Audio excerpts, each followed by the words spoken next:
Ripping the past, like a sinner who is missing the mark. I was drifting through harm, now I'm lifting the scars. Ain't no script for the part I was given to start. So don't flip it when I laugh, you were missing the fact. Now you're twisting the path like you live in my art. Alrighty guys, we got a southern couple discovers horrific house of horrors. Let's fucking lock in, let's watch this one. And yeah. We were just driving around looking for her. Everybody met at 3 at the church to go look for her, and we were just driving around. This is Charlie Radel and his girlfriend Jackie Neal. They are currently standing at the front gate of an abandoned farmhouse in Lake Brownwood, Texas, commonly referred to as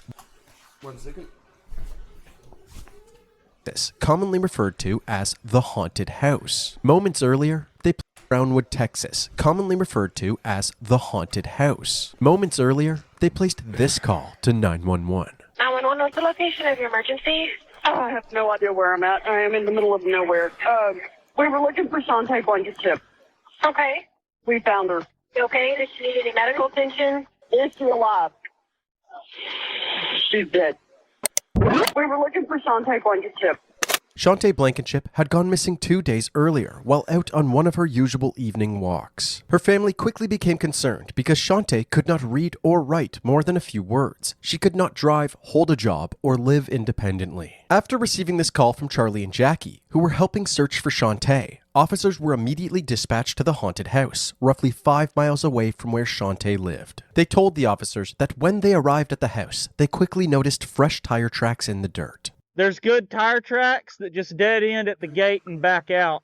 And then there's spin out marks. Like someone's been through it recently or something. The couple also noticed what appeared to be human hair stuck to the gate, so they decided to search the rest of the property. I walked around in the house. Uh-huh. I didn't see nothing in there and went to all the outbuildings. Yeah. And I was coming back and that storm cellar there had a bunch of grass knocked down. So I run around and looked and there she is. She's upside down in there and she is beat. I got a daughter that age. I don't find it. Y'all want to have a seat in the truck so we don't make any more footprints than we've already got. The officers went over to the storm cellar themselves, and inside they found Shantae exactly how Charlie described her. She had cuts and bruises all over her face and head. They also found a random lawnmower blade beside her body, and more blood on the outside of the storm cellar.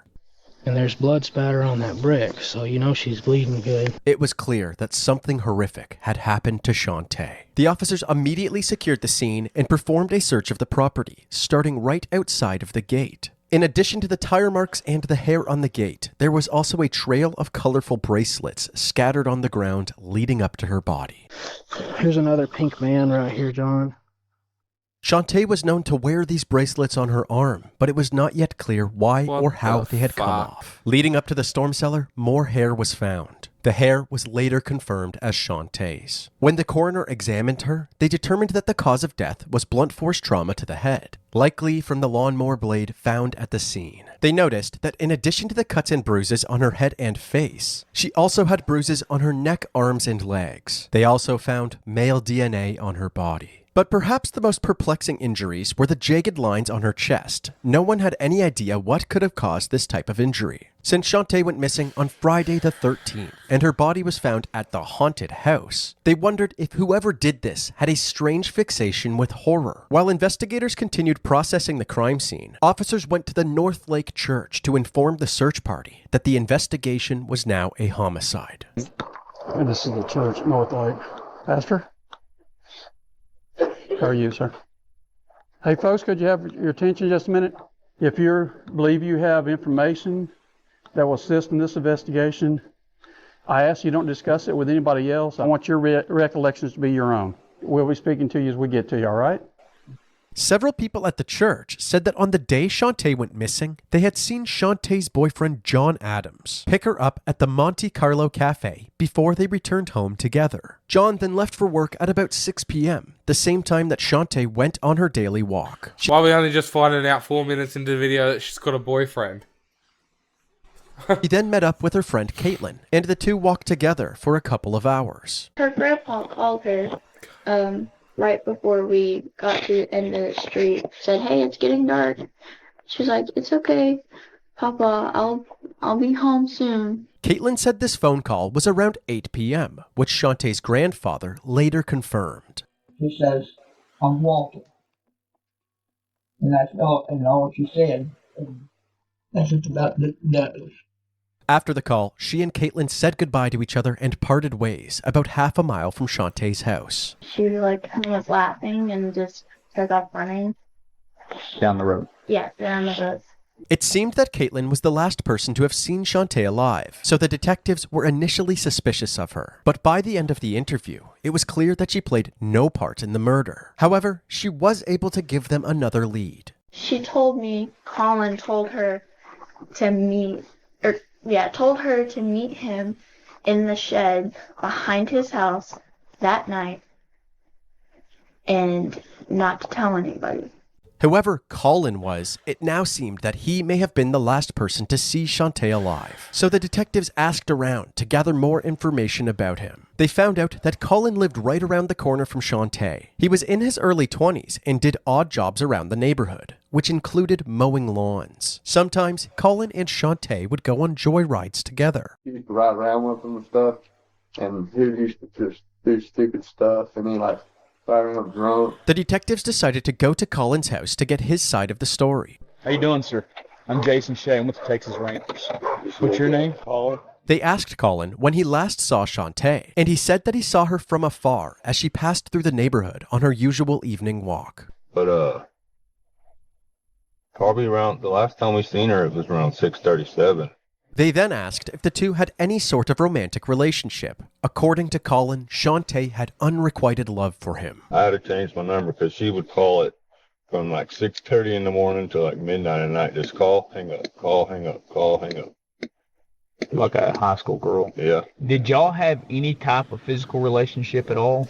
So never. No. Having answered all of their questions, Colin seemed cooperative, but they couldn't take his word on anything just yet. They asked if he would come down to the station to take a polygraph test. He reluctantly agreed. Why are we here today, Colin? Well, they want to find out who the murderer is. I want to prove to them that it ain't me. Colin seemed confident in proving his innocence right up until they were about to begin the polygraph, when suddenly he changed his story. He told the polygraph examiner that he actually did have a romantic relationship with Shantae. Not a while. We thought we were dating, Once everybody started telling me that she did have a boyfriend at home and stuff, John Adams. Mm-hmm. And I left her alone. When's the last time you've been with her? A couple weeks ago. With that information off of his chest, they hooked him up to the polygraph. Although these tests are unreliable, they are often used as a tool to pressure the suspect into providing more information. Did you physically cause the death of Shantae? No. You don't know. I don't know what happened. How she died. Not at all. You don't know what kind of weapon was used.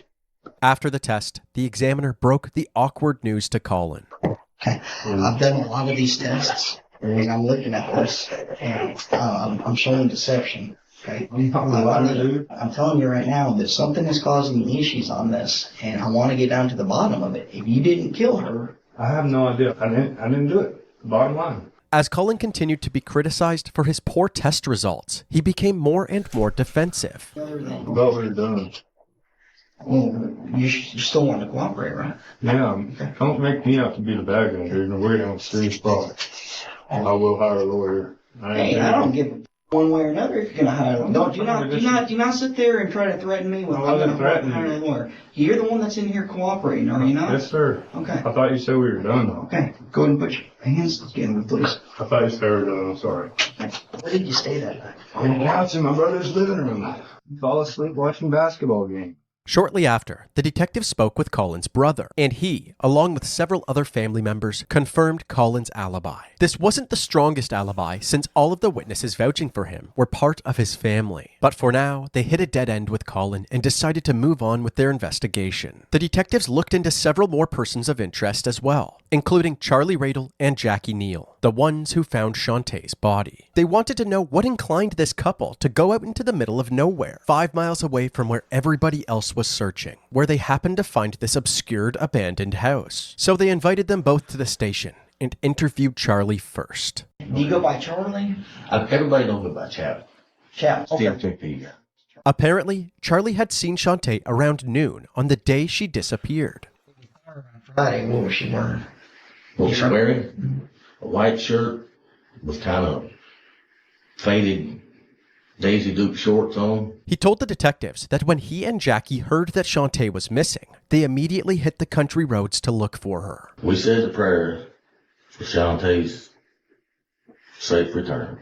I was talking to the Lord, and I said, Lord, I hope she's okay, but if she's in a bad way, please show her to me. And me and Jackie talked. We checked every ditch, every culvert, all the way around.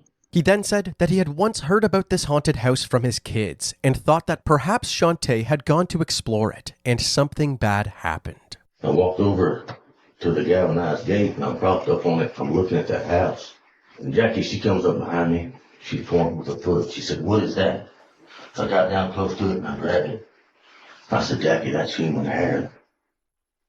I shot through the fence and I went to the house. After searching in and around the house, he noticed the storm cellar where he found her. Jackie asked me, she said, is she dead? I said, yeah, she's dead. I said, she had y'all on the phone. Said, you sure it's Shantae? I said, yeah, it's her. Did you touch her?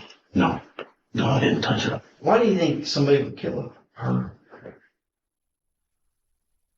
I don't know. I can't imagine how anybody could do something like that. In an attempt to prove his innocence, Charlie volunteered to take a polygraph test. Did you participate in killing Shantae? Shantae, no. Did you kill Shantae? No. No deception was detected in any of Charlie's answers, and the detectives had no solid evidence pointing to him as a suspect. They came to the same conclusion during Jackie's interview as well. Their DNA was collected and they were put on the back burner while the detectives waited for the results from the crime lab. In the meantime, investigators moved on to their next person of interest, Shantae's boyfriend, John. They wondered if John had found out about Shantae's alleged love affair with Colin and killed her to get revenge. 2 days after Shantae's body was found, John allowed the detectives to inspect his and Shantae's shared bedroom. Can we go inside? Yeah. Is this where y'all live in here? Yeah. Is there anything missing out of here? No. Can we have this brush?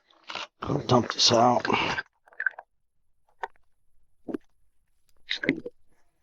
So she goes everywhere with her purse, but she just didn't have her purse today. After an uneventful search, they headed back outside and told John the main reason they were there, to investigate him as a person of interest. And normally, boyfriends are like going to be the number one suspect a lot of the times. And also a lot of the times when we do these... Just a quick reminder that I do have a fishing channel out. I'll put a link in the description. Make sure you guys go check it out if you like fishing. Other than that, yeah. Oh, and I also have a music channel. I'll link both my other channels in the comments so you guys can check them out if you find another suspect. So when we do find the real killer, then, we could say, oh, we covered that base. John seemed completely understanding, and his level of cooperation was unaffected. He proceeded to take the detectives on a tour of the property to look for more clues. During this search, the detectives stumbled upon what appeared to be a lawnmower graveyard. Man, do you guys have a lawn care service or something? What is that on that hammer? Is that for pulling out nails or something? Considering Shantae had been killed with a lawnmower blade, this greatly increased their suspicion of John. Following this search, he was asked to come to the station for an interview. Once he arrived, the detectives asked him if they could analyze his cell phone data, to which he happily agreed. So the last time you talked to her on the phone... John told the detectives that the last time he spoke to Shantae wasn't on the phone, it was in person. He gave them the same story that the other witnesses gave. He picked her up from the Monte Carlo Cafe and drove her home. They both showered before he left for work at 6 p.m. So you left and she stayed there? Yeah. You know what time you have to be at work? Are you supposed to be at work at 6 or? Well, I was 9, but I show up, you can have an hour to show up earlier. You're supposed to go to work at 9. Yeah, no, I show up early. This was later confirmed by the security cameras at John's work, along with the timesheets that indicated when he clocked in and out. After his overnight shift, he returned home at about 5 a.m. But Shantae was nowhere to his overnight shift. He footage of with the timesheets that indicated when he clocked in and out. After his overnight shift, he returned home at about 5 a.m. but Shantae was nowhere to be found. That's when you discovered she wasn't there. Yeah, I went and called her in. Did you start calling her phone? Yeah, I called her phone and it was, John's timeline checked out, but it didn't mean that he was ruled out just yet. They still hadn't questioned John about Shantae's alleged love affair with Colin. You have another girlfriend?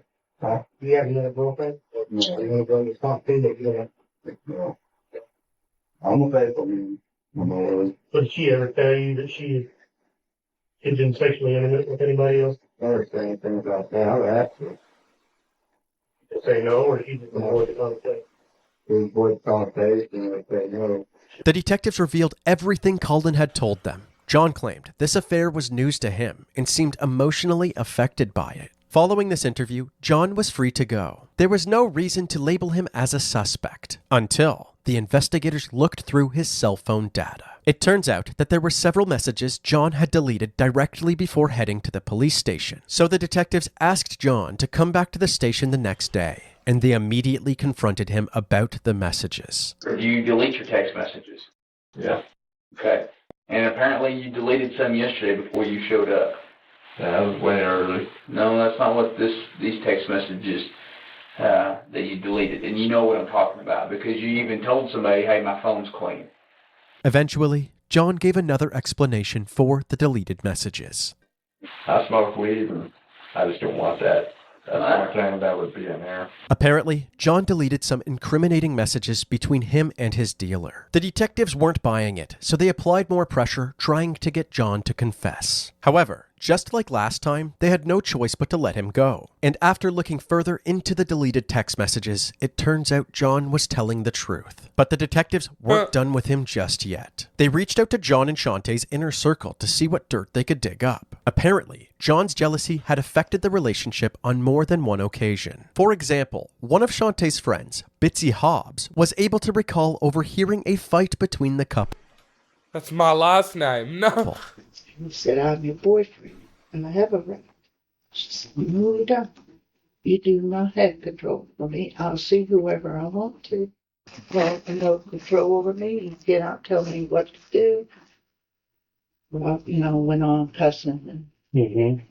Those who were close to John also said that around the time of Shantae's murder, he seemed to believe that the relationship was a lost cause and expected it to end sometime soon. But this new information still wasn't enough to obtain a confession, so they interviewed John 2 more times. And each time, he maintained that while his relationship wasn't perfect, he would never lay a hand on her. Once again, this lead fizzled out and was put on the back burner while they awaited DNA results. During their initial interviews with members of the church, some people said that they saw a red and white Ford Bronco driving around the area Shantae disappeared. After searching the database and asking around, they found a young man that drove this vehicle, the only one in town with a red and white Bronco. His name was Bobby Souza, a so-called party animal. While stopping by his residence, Bobby let the detectives search his house, shed, and trailer for evidence, but they didn't find anything. He also agreed to come down to the station for an interview. I understand you guys gotta do your job. Bobby said that he drove by Shantae while driving around that night, but had nothing to do with her disappearance. If you did have something to do with this, you need to let me know now. I would have told you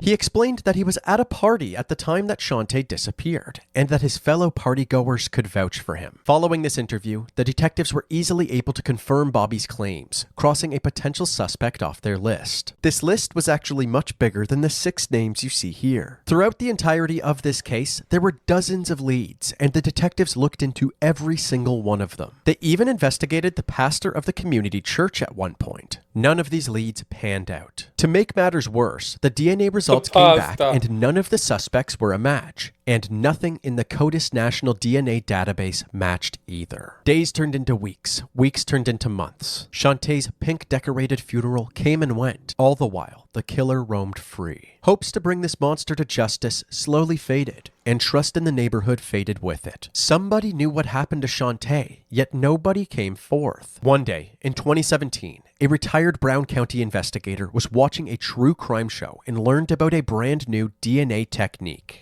Digging a little deeper, we found that the technology is called Snapshot. It's created by a company based out of Virginia called Parabon. It uses DNA to configure the physical attributes of a person. But the best part, the technology doesn't need much to do the test.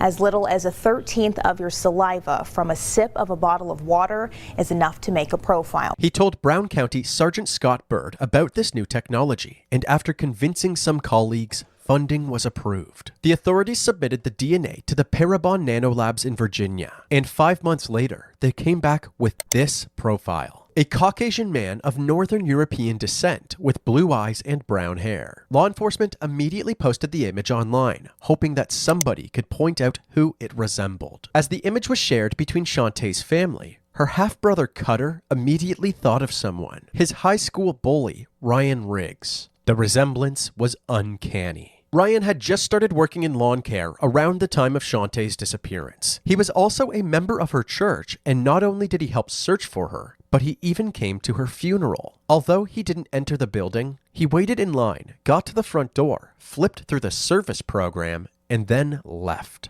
Looking through his criminal record, he was also a suspect in an illegal dumping case. Someone had been dumping trash bags on a county road in the same area as the haunted house. The detectives went to Ryan's residence, but it was already too late. Ryan was gone. They immediately launched a manhunt, but before it could get off the ground, something shocking happened. On November 17th, 2017, right before a regular Wednesday night church service, Ryan showed up with his parents. He asked Pastor Ron Keener if he could confess to the congregation during the service, and the pastor agreed. The service commenced with Ryan standing at the pulpit. In his brokenness, he said that I need to make things right with you, but more importantly, I need to make things right with God and with my church family. And he said, I need to confess something to you. And he said, I murdered her. Everybody was devastated. Some dropped to their knees in sorrow, while others were consumed by anger. Pastor Keener invited these people to the pulpit, and one by one, they embraced Ryan and told him they forgive him and that he was loved. Once the service ended, Pastor Keener drove Ryan to the sheriff's office to be turned in. When he arrived, he was brought into the interrogation room for questioning. You good? You okay? Bottle of water? I'm gonna have one. I just have one. Okay. Sheriff just gave me a call a little while ago and said that you got something off your chest, and we're just gonna see if you tell us what you got off your chest. I'm the one who murdered Shantae Blanchard. When did this happen? On Friday the 13th. So this happened on Friday the 13th. Tell me about that day. How did you start that day out? It was just like an average day to me up until I did what I did. Is this something you're thinking about doing, or is it just something when you woke up to that morning that those thoughts came over you? Or?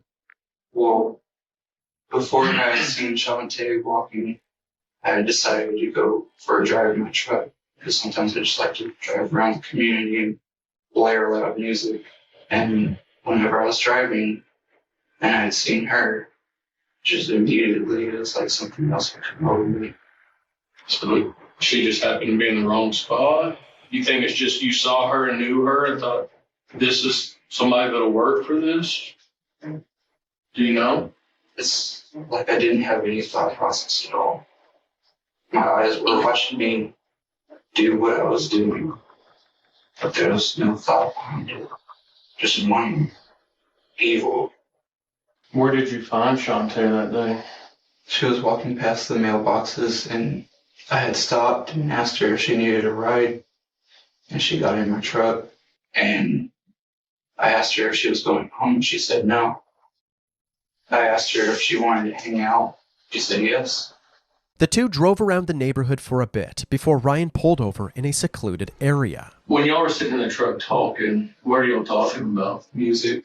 What y'all liked, or what was playing, or what? Well, I had a sound system in my truck, so I was letting her go through all my music and stuff. And I was talking to her about the music that she liked. And every time she'd play a song, she'd say something like, "Oh, that's my song." Out of nowhere, I just put my left arm around her and began to strangle her. She had passed out, After the assault, he was worried that Shantae would tell someone what happened if he let her live, so he decided to kill her. I went to that abandoned house on County Road 424. And I dragged her body out of my truck. Then I threw her over that fence. And then climbed over the fence and dragged her to that tank battery where I put her. I went back to my truck and got a lawnmower blade out of the back of my truck. And I went back to where she was. And I beat her to death with it to make sure that she was dead. Do you think she was dead before that? I don't think so. You don't think so? Why do you not think so? Because parts of her body were still moving and twitching. Were her eyes open or closed? Her eyes were open, but they were open the entire time. No. Did you use anything else hitting her besides the lawnmower blade? I remember putting a knife to her throat, even though it wasn't sharp at all. I had stomped on her chest as well. The odd mark on Shantae's chest finally had an explanation. It was from the bottom of Ryan's shoe. Ryan then told the detectives something brand new. He described the internal battle he was fighting throughout this entire ordeal. I had seen her just immediately. It's like something else had come over me. It's like this different part of me that it just wants nothing but destruction and evil. It wanted to kill somebody. And whenever I saw her that day, it took over. What is it? Your destructive side, is that what you're talking about? The only thing I can think of what it might be is Satan. Ryan is essentially saying that he was possessed by an evil entity, and that entity killed Shantae. He was just the vessel. But this is complete nonsense. What about the 18 months following Shantae's murder? Why didn't he turn himself into the police when he wasn't possessed? It's more likely that this was a tactic to garner sympathy while offloading any responsibility. How did you know Shantae? Well, she was widely known in that community, so everyone knows everyone out there. Sometimes I feel like that she liked me and she was always trying to flirt. I didn't want anything to do with that. When you say she would flirt with you, what would she do? She would just joke and just talk and laugh. Right. But I would just block her out as soon as she wasn't there. I think whatever came over me knew that she was an easy target. You think that's because she was a small girl or because she had the mental problems or both? But had you ever had those type of thoughts about anybody before? Not anyone specific, but wanting to do that to a person, yes. How long have you been having those thoughts before this happened? I've always had these thoughts. We used to have a Chihuahua. Ryan went on to describe how he would torment his family dog, but would stop once he realized what he was doing. Your parents never saw you do it? No, I always made sure to do it whenever they were away. If you could say something right now to Shantae, what would you say? That I'm sorry that I did what I did. And whatever I have coming towards me, I deserve. The interview was wrapped up and Ryan was charged with capital murder. Why did it take you a year and a half to confess, Mr. Riggs? Why did it take you 18 months to confess? How am I paid? In response to these charges, Shantae's mother Michelle and her stepfather Stephen released a video on social media expressing their gratitude. Hey everyone, I don't know if everybody knows, but we caught him. We got him tonight for a capital murder trial. God has blessed us with him, and it breaks my heart because this man went to church with her, and he's just a kid himself. But I wanted everyone to know that we appreciate everything y'all have done. And However, Shantae's family ultimately didn't want to pursue the death penalty, as they believed being in prison for the rest of his life would be a harsher punishment. So the state offered Ryan a plea deal, which he accepted. 21-year-old Ryan Riggs is sentenced to life without parole after pleading guilty to capital murder in the killing of Rhonda Shantae Blankenship. Ryan Riggs is now 28 years old and is serving his sentence at the All Red Unit in Iowa Park, Texas. Oh, well, that was the end of that episode. Sucks to be that motherfucking scumbag. In the past, like a sinner who is missing the mark. I was drifting through harm, now I'm lifting the scars. Ain't no script for the part I was given to start. So don't flip it when I laugh, you were missing the fact. Now you're twisting.